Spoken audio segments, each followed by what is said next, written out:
to City Skylines Canada. Today's build will see us finishing off the Vancouver-style peninsula, which has taken us 7 episodes to build.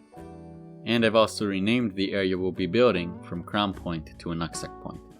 And it'll have some high-rise developments and a recreation of a Vancouver landmark. Also, as you can see, I've changed the cube map and lighting settings for a sunnier city. Let's get right into the build.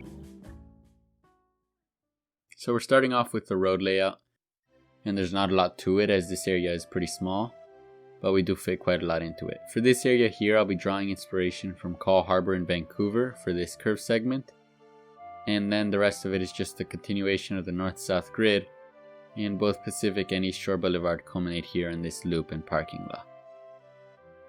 Now I'm modifying this building here into a very modernist mid-rise condo that is wider than it is tall. And this also works a lot better with the skyline and doesn't completely shadow the marina. I've also given it a parking lot and put some public spaces at its base. Now I'm starting to plan out my promenade here on the curved road, and I'll be using concrete path networks all over the area. There are also quite a few elevation differences that I've dealt with by using stairs.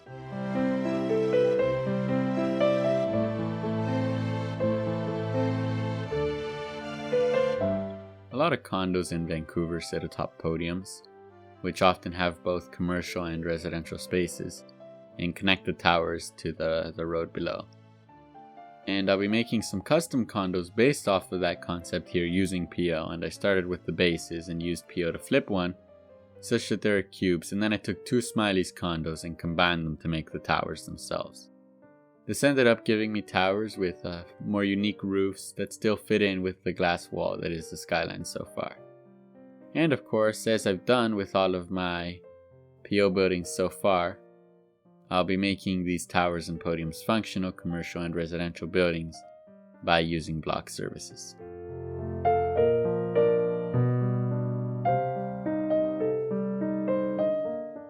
Now along Pacific Boulevard, I'll be placing some other condos, and I wanted this area to be a bit more high-rise than the Ottawa Hill and East Shore neighborhoods.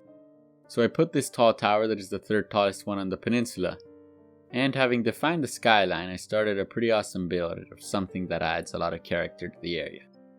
I'm building my own version of the Inuksuk from English Bay in Vancouver with these rocks and a lot of PO modifications to their size and rotation. Inuksuk is an iconic symbol of the Canadian North, its Inuit people, and their culture. And it also became heavily associated with the city of Vancouver after one was used as the logo of the iconic 2010 Winter Olympic Games. The name Inuksuk is an anglicized version of the proper name for these, which is Inuksuk, which roughly translates to act in the capacity of a human. The proper plural is also Inuksuit. Inuksuit were historically used as hunting and navigational aids in the vast north, and also still hold a great deal of spiritual meaning to the Inuit people. They are venerated and are very important to the spiritual life and landscape of the Inumarit, who are Inuits who still live off of the land in their traditional manner. I built this one in a more recognizable form with legs and clear arms, but many Inuksuit aren't actually this well defined.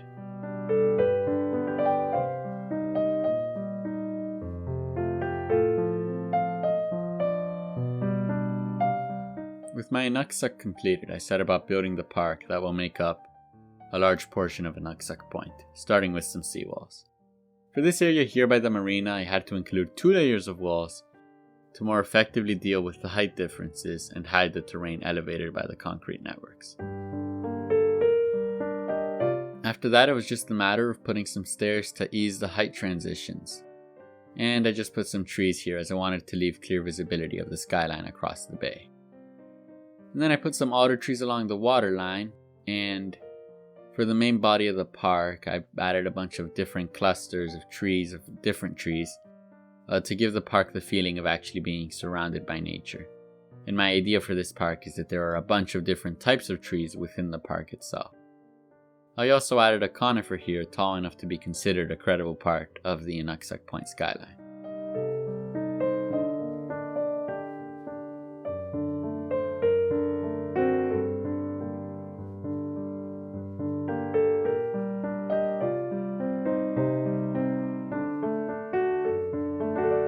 With my trees done, I've placed the end of the Pacific Bike Trail, which runs all the way along the waterfront of the city. You've seen me build parts of this trail in King Harbour and East Shore, and I'll build more of it when I build the big park on the headlands in my Toronto style waterfront.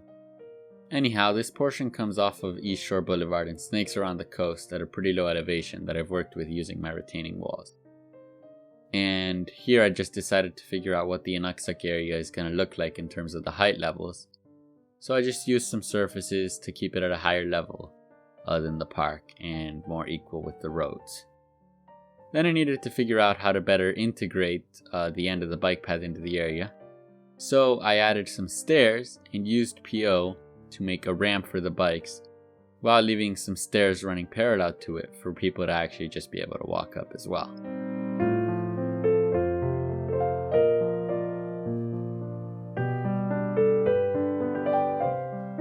After that, I continued to work on the Inuksuk surroundings, placing more bushes around my finalized pathways, and then some manicured grass between the stairs and the little cafe. I had to use PO to make sure that the grass decals wouldn't overlap and stay in the retaining wall networks. With the grass completed, I further segmented the area with the bushes and then wrapped them around the back as well. I also left an area clear where I later put some tables. For the lower area, I put some conifers to not block the view of the Inuksuk from the water.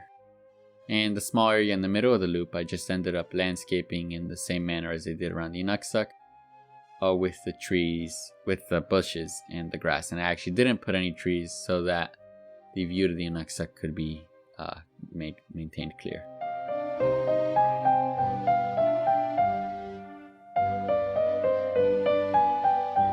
I didn't put any big trees on this side here because I wanted it to be so that you could park and have a clear view of the water and the city across from it. And I also just decided to extend my concrete pads all the way around the loop, as they do make the sidewalk look a lot bigger than it is. These concrete pad networks are honestly some of my favorites, as they make it so that you don't have to use decals for everything. And I'll be using them throughout all of the parks in Inuksuk Point, such as this one here by this condo.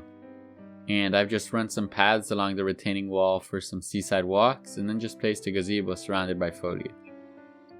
And on the waterfront side of the condo, I also just added a bit of a commercial area with some restaurants and patio seating.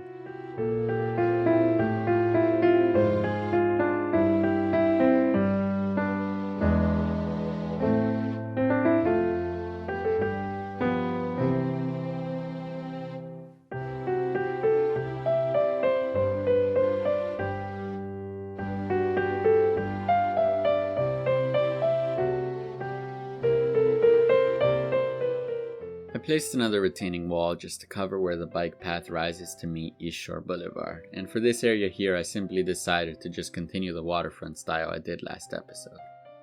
And if you haven't seen that episode, you probably should, as it is, in my opinion, the best one I've done so far in Canada in terms of quality. Anyhow, the waterfront style is just rocks, shrubs, some trees, and some tetrapods. And I also just thought I'd mention that I did all of the intersection detailing for this episode off camera. After that, I went back and just added some more tables to the condo and set about detailing the base of all the other condos in the area. Starting with this exposed area here, which I just covered with an enormous tree and some tables. Along the curved road, I also just put some bollards and Canadian flags to give a bit more color to the area.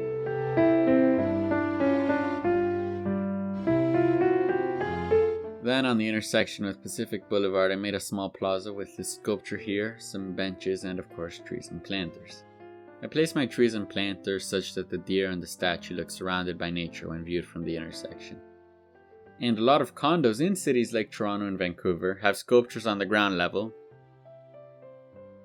because building them as public art / public spaces lets them get away with tax breaks and building less affordable units and housing, further increasing the property prices, which are already sky high in these cities. These next condos will follow a different ground level design, which is just basically the towers surrounded by park, and I've called them the garden towers. And one of them is the tallest building in Inuksuk Point. And they're basically just the towers and then some park space around them. And in the history of the city, this area has been really redeveloped recently with all the new condo developments, which explains why all of the parks are so uniform. I've also just used some blooming jacaranda trees as accents for the garden towers.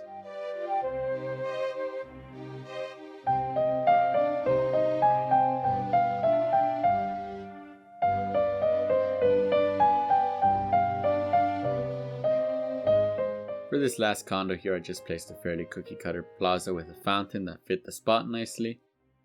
And then I just put some big trees on it for shade and moved on to the area by the marina. I chose some of these really awesome alder trees to put on the planters, and then I just also put a little patio and restaurant here so people can come and eat with a view of the skyline across the bay. Then on the promenade, I put some tables along the edges and by the tree clusters for people to come in and have picnics at Inuksuk Point. And I also just put some ads in the middle for some more realism. And then I set about making my seating and what will really define the promenade. And I've just placed a planter with some benches, a bike rack, a bin, and then some flower bushes and a small tree. I copy pasted them along the whole promenade and ultimately decided to run them along the side with the road with only one bench, just to keep it with more space for people to walk. That is all for episode number 9 of City Skylines Canada, and with it we've basically finished off the peninsula with Inuksuk Point. So next up in Canada we'll actually be building the framework for our somewhat scaled down Toronto style downtown, and really starting to define the actual skyline of the city. And after that, detailing and building that will probably make up the body of our work for at least a month or so.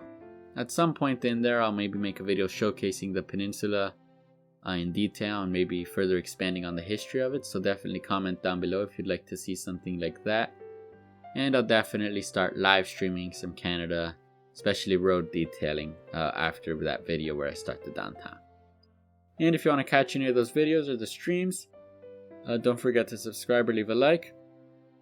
And if you want to get ad-free access to any of the content on my channel, early access as well, around a week before it drops, you can support me on my Patreon, which is linked down below.